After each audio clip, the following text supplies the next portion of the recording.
কে ওখানে? আমি কিন্তু সব দেখছি, লেখা বেশি বলে দেব। এ কি করে করুক, ওখানে গিয়ে আমি বিপদে পড়বো নাকি? জীবন বাঁচা ফরজ, আমি আমার কাজে যাই।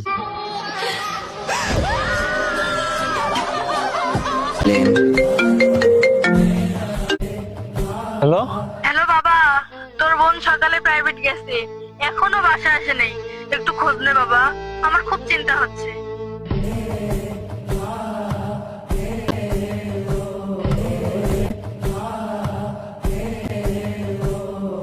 এ কি করে করুক, ওখানে গিয়ে আমি বিপদে পড়বো নাকি? অন্যায়ের সামনে চুপ থাকা মানে অন্যায়ের পক্ষ নেয়া।